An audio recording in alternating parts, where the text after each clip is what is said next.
भगवान राम के नाम का करेंसी देखकर हिल गई पूरी दुनिया। अमेरिका और नीदरलैंड ने जारी किया राम मुद्रा। भगवान श्री राम को मर्यादा पुरुषोत्तम कहा जाता है और उनके आदर्शों का हर हिंदू पालन भी करता है। भगवान श्री राम की महानता के बारे में देश का बच्चा बच्चा जानता है। भारत की वह भूमि जहां भगवान श्री राम जैसे महापुरुषों ने जन्म लिया था, आज वही भगवान श्री राम के नाम ठगी और दंगे हो रहे हैं। देश में अक्सर राम राज्य की बात तो होती है, लेकिन उस बात में श्रद्धा नहीं, राजनीति ही झलकती है। सनातन धर्म का उद्गम स्थल यानी भारत में भगवान श्री राम को लेकर राजनीति आम हो गई है। यह अफसोस की बात है, मगर उससे ज्यादा शर्म की बात यह है कि भारत के अलावा दुनिया का एक देश ऐसा है जहां भगवान श्री राम के नाम और तस्वीर वाली मुद्रा यानी करेंसी का चलन है। यह करेंसी दुनिया की सबसे महंगी करेंसी में से एक है। कौन सा है वो देश और क्या है करेंसी की कीमत, चलिए बताते हैं। वीडियो में आखिर तक जरूर बने रहिए। वीडियो को लाइक और शेयर जरूर कर दीजिएगा। दोस्तों, भारत में राम राज्य लाने की बात कई सालों से हो रही है, मगर राम राज्य तो छोड़िए, भगवान श्री राम के नाम पर मंदिर तक बनाने में भी सालों लग गए। लेकिन यहां अफसोस इसी बात का है कि जो लोग खुद को धर्म के ठेकेदार बताते हैं, वही अपनी राजनीतिक रोटियां सेकने से भी परहेज नहीं करते। भगवान श्री राम का नाम लेकर देश में दंगों से लेकर गंदी राजनीति तक सब होती है, लेकिन भगवान श्री राम के लिए असल मायने में कोई भी कुछ भी करना नहीं चाहता। दोस्तों, भारत में भगवान श्री राम का जन्म हुआ, लेकिन राम नाम की मुद्रा चलती है यूरोप देश नीदरलैंड्स में। जी हां दोस्तों, इस करेंसी को महर्षि महेश योगी की संस्था the global country of world peace ने साल 2002 में बनवाया था। यह संस्था एक एनजीओ जो शांति, मेडिटेशन और शिक्षा को दुनिया भर में फैलाने का काम करती है। इसी संस्था से जुड़े एक नेता थे न्यूरोलॉजिस्ट टॉनी नाडा, जिन्होंने राम नाम की करेंसी जारी की थी। अमेरिका के आयोवा स्थित महर्षि वैदिक सिटी में इस संस्थान ने साल 2002 में अपना हेडक्वार्टर बनाया था। इन संस्थान का राम नाम की करेंसी छापने के पीछे मकसद था तीसरी दुनिया के लोगों में गरीबी मिटाना और फॉर्म प्रोजेक्ट्स का विकास करना। साल 2003 आते आते कुछ यूरोपीय देशों के साथ साथ अमेरिकी शहरों में भी इस मुद्रा का इस्तेमाल किया जाने लगा। भगवान श्री राम के नाम की यह करेंसी चमकदार रंगों के इस्तेमाल से बनाई गई थी। इस करेंसी में सिर्फ 1, 5 और 10 के नोट ही छापे गए थे। इस करेंसी पर भगवान श्री राम की भव्य तस्वीर भी छापी गई थी। KRNK के ऊपर राम राज्य मुद्रा लिखा हुआ था।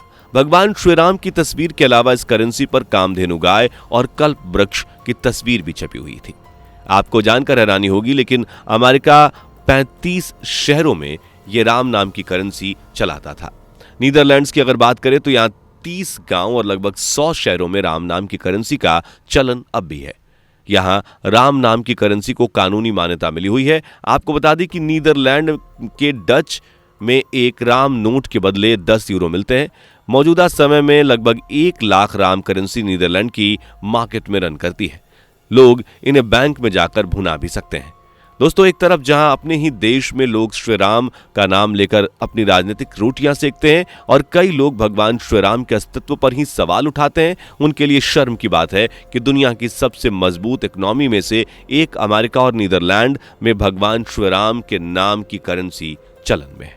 महर्षि महेश जी योगी का जन्म 1917 में मध्य प्रदेश के जबलपुर में एक समृद्ध परिवार में हुआ था। उन्होंने अपने ग्रेजुएशन प्रयागराज से पूरी की। महर्षि महेश योगी जी अपने ज्ञान के लिए इतने मशहूर थे कि 60 के दशक में अमेरिका का सबसे ज्यादा फेमस रॉक बंद बीटल्स भी महर्षि महेश के ऋषिकेश आश्रम में आए थे और उनके शिष्य बन गए थे। उनके शिष्यों में पूर्व प्रधानमंत्री इंदिरा गांधी और आध्यात्मिक गुरु दीपक चोपड़ा तक शामिल है।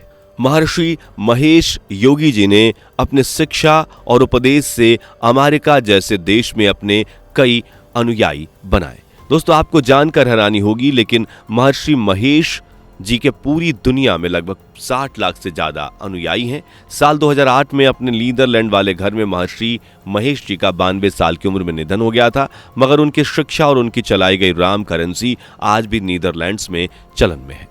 हालांकि साल 2002 में डच सेंट्रल बैंक ने साफ तौर पर यह कहा था कि वह राम करेंसी पर नजर बनाए हुए है और वह जानते हैं कि वेटिकन सिटी से निकलकर कोई इस करेंसी को गैर कानूनी तरीके से नहीं चलाएगा। दोस्तों, एक तरफ तो दुनिया का पश्चिमी देश जहां उस वक्त हिप्पी संस्कृति चलन में थी, राम करेंसी को चलन में लाती है, वहीं दूसरी तरफ हमारे भारत देश में जहां प्रभु श्री राम का नाम बच्चे बच्चे की जुबान पर है, वहां इस तरह की कोई पहल नहीं की जाती। और तो और अगर कभी इस तरह का कोई मांग उठता भी है तो उसे भी चुप करा दिया जाता है।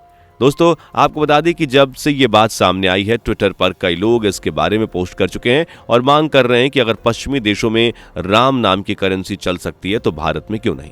आखिर क्यों भारत में भगवान श्री राम की तस्वीर भारतीय नोटों पर नहीं छापी जा सकती। भगवान श्री राम को वो सम्मान मिलना चाहिए जिसके वो हकदार हैं। दोस्तों, सिर्फ नीदरलैंड या अमेरिका बल्कि दुनिया के और भी कई देश हैं जहां हिंदू देवी देवताओं को बहुत मान्यता दी जाती है और कई देशों की करेंसी पर भी उनकी तस्वीर छपी मिलती है।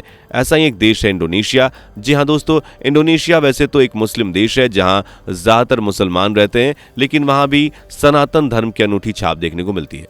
दोस्तों, इंडोनेशिया में भगवान राम को अपना हीरो मानते हैं और यही इंडोनेशिया में ही वही दशहरा और दिवाली से मिलते जुलते ही त्यौहार मनाए जाते हैं। वहां भी रामायण जैसा एक धार्मिक ग्रंथ है जिसे कियेन कहा जाता है, जहां की करेंसी पर आपको भगवान गणेश की फोटो भी देखने को मिल जाएगी, जो मानते हैं कि भगवान गणेश समृद्धि का प्रतीक हैं। हालांकि भारत और इंडोनेशिया की रामायण में कुछ अंतर जरूर पाया जाता है। इंडोनेशिया में जो रामायण प्रचलित है वो 26 अध्यायों का एक विशाल ग्रंथ है। इस रामायण में भगवान श्री राम के पिताजी दशरथ को एक शैव माना गया है और उनका नाम विश्वरंजन है। इंडोनेशियाई रामायण की शुरुआत भगवान श्री राम के जन्म से होती है। इतना ही नहीं, आपको बता दें कि इंडोनेशिया में सबसे बड़ा नोट 20,000 का होता है और उस नोट पर भगवान गणेश की तस्वीर छपी रहती है। आपको बता दें कि जबकि यह दुनिया की सबसे बड़ी मुस्लिम आबादी वाला देश है। हैरानी की बात यह है कि इंडोनेशिया में हिंदू देवताओं और प्रतीकों का उपयोग बहुत ही आम बात है, क्योंकि शुरुआती शताब्दियों में इंडोनेशिया हिंदू धर्म से काफी प्रभावित था। इंडोनेशिया में मौजूद कई मंदिर में आपको इसके प्रमाण देखने को मिल जाएंगे। सिर्फ इंडोनेशिया ही नहीं बल्कि थाईलैंड के राष्ट्रीय आर्थिक और सामाजिक विकास बोर्ड ने भी अपने 60वें स्थापना दिवस का जश्न मनाते हुए 2011 में 20 बहुत का सिक्का जारी किया था। इस सिक्के की खास बात यह थी कि इस पर एक तरफ त्रिमूर्ति यानी ब्रह्मा विष्णु महेश की तस्वीर उकेरी गई थी। इसके अलावा यह भी कहा जाता है कि ब्रिटिश इंडिया कंपनी ने भी अपनी शुरुआती दौर में जो सिक्के जारी किए थे उस पर माता लक्ष्मी और गणेश जी की तस्वीर छपी हुई थी। दोस्तों, भारत में भी लोग अब ये मांग कर रहे हैं कि भारतीय करेंसी पर भी भगवान श्री राम की तस्वीरें होनी चाहिए। लोगों का कहना है कि जब दूसरे देशों में ऐसा मुमकिन है तो हमारे भारत में क्यों नहीं, जहां पर भगवान श्री राम ने जन्म लिया था, जहां सनातन धर्म की शुरुआत हुई थी। दोस्तों, आपका इसके बारे में क्या सोचना है? अपनी राय हमें कमेंट करके जरूर बताइएगा। वीडियो को लाइक और शेयर जरूर कर दीजिएगा। इस तरह के वीडियोस को देखने के लिए हमारे चैनल को सब्सक्राइब जरूर कर लीजिएगा। साथ ही इस बेल आइकन को भी प्रेस कर लीजिए ताकि चैनल पर आने वाली वीडियोस की कोई भी नई अपडेट्स आपको तुरंत मिल जाए। आज की वीडियो में बस इतना ही। मुलाकात होगी अगली वीडियो में। जय श्री राम। दोस्तों, आपको स्क्रीन पर 2 और वीडियोस दिखाई दे रही हैं, जिसे देखने के लिए स्क्रीन पर क्लिक करें।